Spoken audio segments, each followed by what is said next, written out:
Guys, Stavros RPM Auto Reviews. Here we have the Cadillac CT5-V. Very nice. It's their new model for the sports sedan category. It's a nice design here with the lighting, and a lot of cars are doing this thing now where you got this extra kind of vent design here, even if it's fake or not, like this one seems to be. So second look at the vent here. I don't see any venting here that'll go through.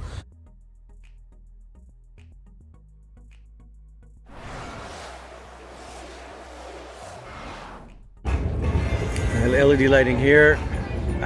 This is a nice design, I think, here, the way it wraps around here. I'm pretty sure the visibility at night will be nice when it has a little extra lighting curving around for peripheral vision. I mean, it's very common for all vehicles now to have this kind of like meshy thing. I'm not sure if Mazda 6.5 was the first one to start something like that or not, but it's very nice. The hood is got some swoops here, some little edging design there. Not too aggressive, just enough to give it a nice little design. We got what looks like 19 or 20 inch rims here, huge discs and calipers on that.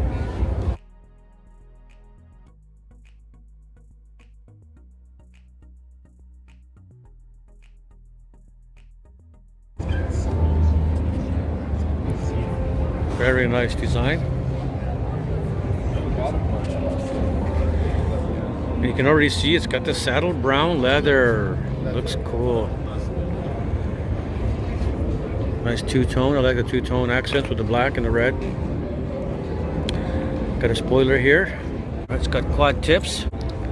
It looks like it has dual exhaust.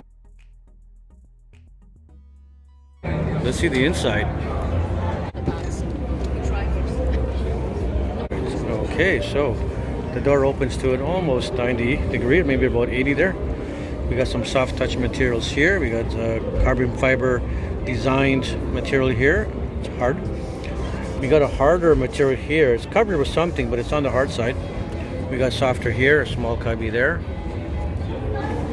And that saddle brown.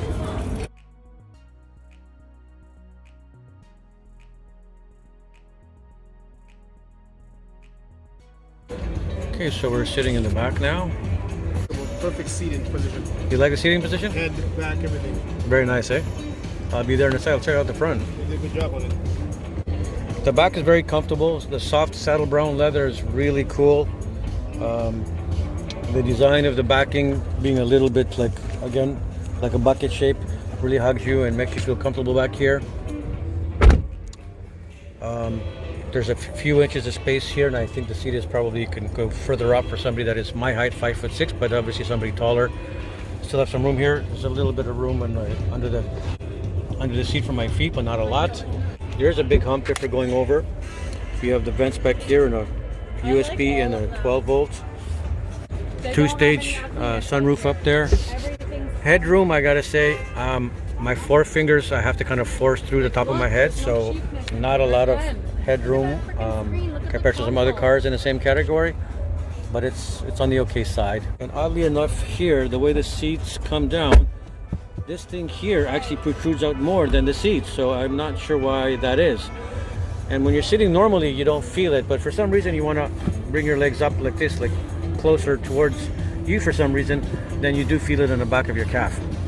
Again, I'm not sure why that is. I only feel it if I really push my legs purposely that direction. It's a bit of an odd thing, but otherwise very comfortable.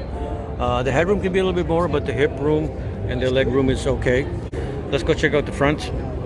We got that same harder rubbery material here, soft down here. We got a couple of memory seat buttons, button for the trunk release. We got a lumbar support. Looks like there's a thigh extender. Oh, okay, it's a manual thigh extender. Let's have a seat inside and see how it's. I moved the seat up a bit already, thinking in anticipation of where I would sit. Okay. That's about where I would sit in if I was driving this. It does have power adjust here, that's nice. So the front seats, wow, yeah, very comfy. A lot of cushioning on it, very comfortable. I can feel the lumbar supports. I can feel the side bolstering hugging me. There's a little side button here, open sideways. So an okay size cubby there, and there's a little compartment here for probably your phone or something if you wanted to kind of place it in sideways there. We have a 12 volt and a 2 different sized USB. Cup holders here. The control knob here for the infotainment, and probably the navigation and options down here. Wireless charging here, shifter. Sorry. Here we have the button for the turning off the auto on off start button, traction control, and the driving modes here. We have parking assist, lane keep assist, the heated and cooled seatings here. A lot of buttons here for the hard actual buttons to press for the climate control. A good size infotainment system, volume and tune buttons here. We got some hard, well, soft touch here on the harder side, but on the soft side too. More of that funny stuff here. No sunglass holder up here. The usual buttons up here, right?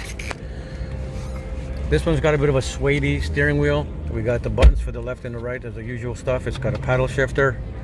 Analog for the left and the right for tachometer, speedometer, and the digital display in the middle, as many have. There's a button here for the heads-up display, and an info button that's probably for your tripometer and all that kind of stuff. It does have a heads-up display. Can't see it right now, of course.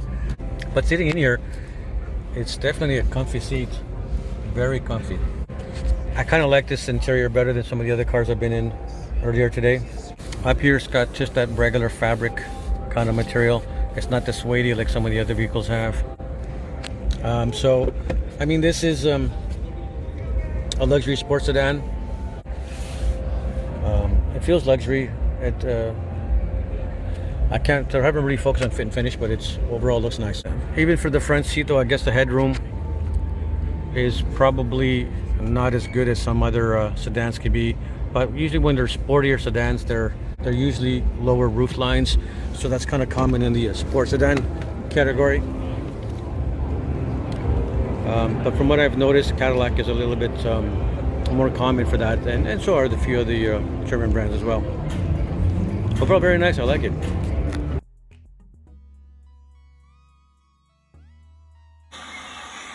In that thing?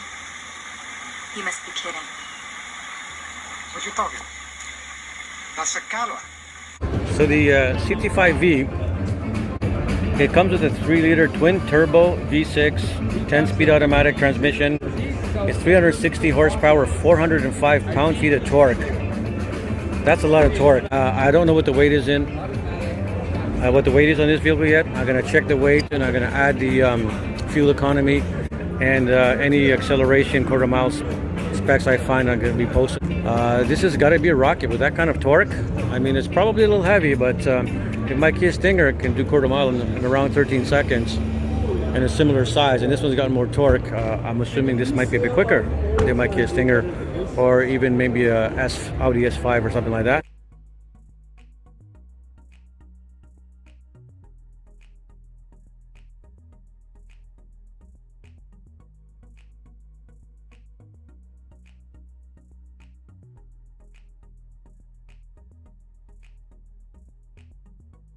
So anybody who owns this vehicle, let me know what you think of it. So if you own one, give some comments of what you like and what you don't like about it.